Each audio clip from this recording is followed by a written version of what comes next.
Hey guys, today's video is going to be another new one for me. It's my first V-twin engine I got. I bought this off my buddy back in winter. It's been sitting for probably about 3 or 4 years, and it was running when it was parked. I remember hearing it running, and they got a new mower, and it's a good running engine if I remember right. And you see it's a 20 horsepower V-twin Briggs. When I took it off the motor, it came off a crash, as you can see. I kept the fuel line there, and water came out of it, so that's not a good sign.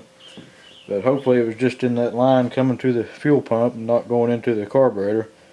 But I think I might take this loose here in a minute and just to see if it's dry or not. But it needs a little bit of oil, and I got to put some oil in it. You see I got the muffler tied to the motor there because I don't have the bracket and everything on this frame to test it on. It's got a fuel cylinder on it too, so I got to trace the wires out and get that kicked on. Okay guys, so I got the battery charger hooked to ground here, and I just touched each wire. That's usually when they do that, that's your recharge system. But the blue wire kicks the fuel cylinder on. I have to remember to keep power on that while it's running. Now I'm just going to test the starter.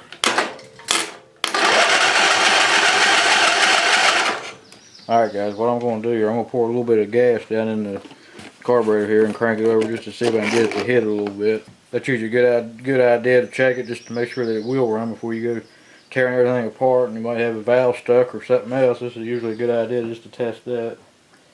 That don't take much gas. That's probably a little too much.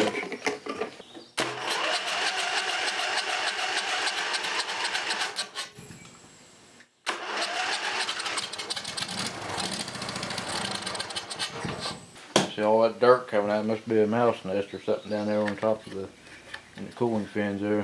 So let me take the shroud off. And guys, this is what ruins small engines, especially if you run one and you don't know it. You get your cooling fins all packed in here with dirt and debris, and in this case a mouse nest. Because this motor's had outside for probably about 4 years or so.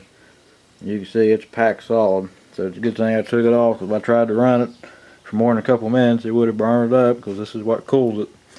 Just think of it like a vehicle engine. If your radiator line gets plugged up, or your water pump quits running, it's going to burn it up just the same as your air can't get past these fins to cool it off. So it's the same difference. So let me try to get this cleaned up good, and we'll get back to you on trying to get it to run.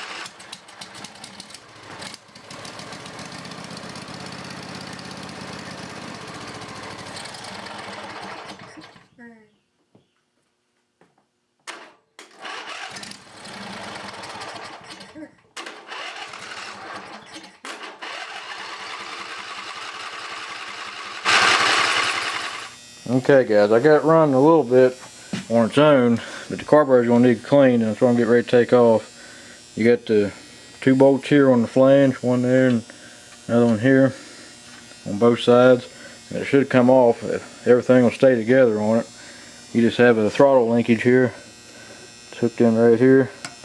It just runs straight down to the governor arm right here. So I'm going to go and get these bolts loose and take it off, and we'll look at it on the bench. Okay, so I got the carburetor off here, as you can see, and I apologize for the background noise. It's about 95 degrees outside, and I got the blower one here in the garage. You see, this is actually a double barrel carburetor. Got two barrels in the carburetor here. So I'm just going to start with just taking the bowl off here and cleaning the jets. That should be about all it needs, really. Most of the time it is. I just hope the gasket stays intact.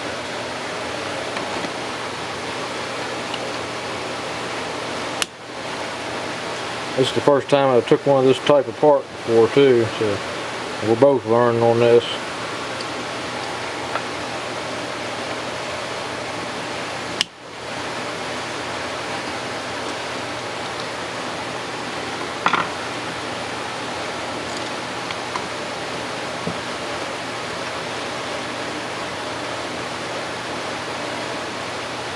And it's about what I figured.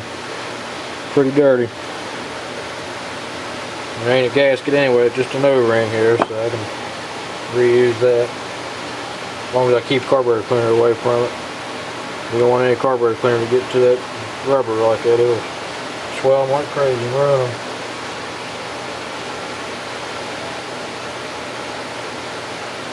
I'm going to set that off to the side so I don't have to worry about getting nothing on it.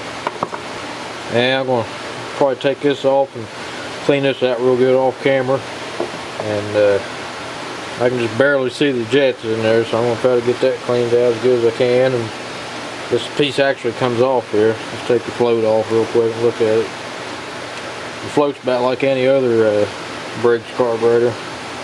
See if there's your float and your needle valve, and more dirt on that.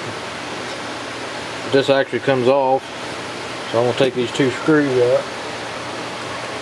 There shouldn't, I don't know if there's a gasket on this or not, because a lot of times when you got plastic like that, there ain't no actual gasket there.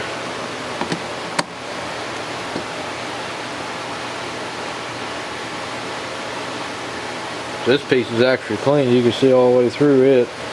The two jets here is what the problem is. It's actually emulsion tube, what it is. I'm going to try to take this top plate off. I figure I can unscrew them from there.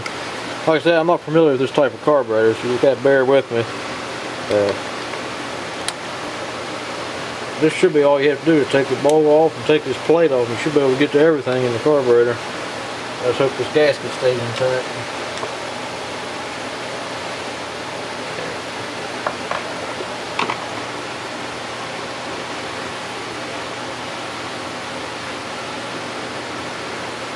Now these two holes right here, I know you can't see it on the video, but that's where these two tubes here come through. So I'm going to blow cleaner through there off camera here, because I want to get my camera soaked in that. I'm going to blow through all these ports and everything. That way all the passages will be cleaned out of it, and it should be good as new. So I'll get back to you here in a minute. We'll put it back together. Alright guys, I'm going to get ready to put it back together here. I've already got the O-ring stuck on there. You got to remember to put this plate on first, this piece here. You got a little gasket down there. Make sure you get it right the right way. Get your two screws for it.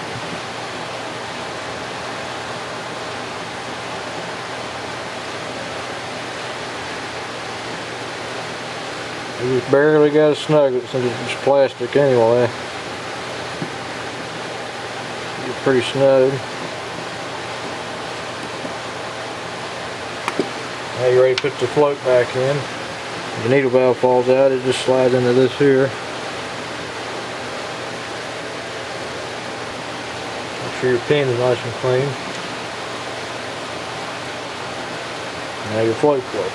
Now you can go and put the bowl back on it. Make sure your O-ring's all the way in place all the way around it. If it's not, it'll leak like crazy. Make sure you put this one the right way with the hookup on the right side. Put the two screws back in it. Get them pretty snug, and we'll take a look at the top piece. You don't want to get these super tight. You're just going into aluminum anyway. And if it leaks, you have to put that new get a new O-ring for it. I already cleaned all this out real good. I'm going to stick this plate back on here. I wiped the plate down with WD-40 because the gasket stayed on there, so I'm going to try to get by with reusing it for right now. If it leaks or something, I'll have to get another one for it. I'm going to get these three screws put back on there and bolt it up on the engine, and we'll see what it does. Alright guys, got it all put back together here, and got the solenoid on here. So I got it hooked up. Now we'll go ahead and crank it up. It'll probably take a couple seconds for the bowl to fill up, but after that it should power right up.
Well, guys, I guess that's about it. It seems to be a pretty good running engine. So if you got any questions or comments, leave me a comment below and I'll get back to you as soon as I can. So thanks for watching.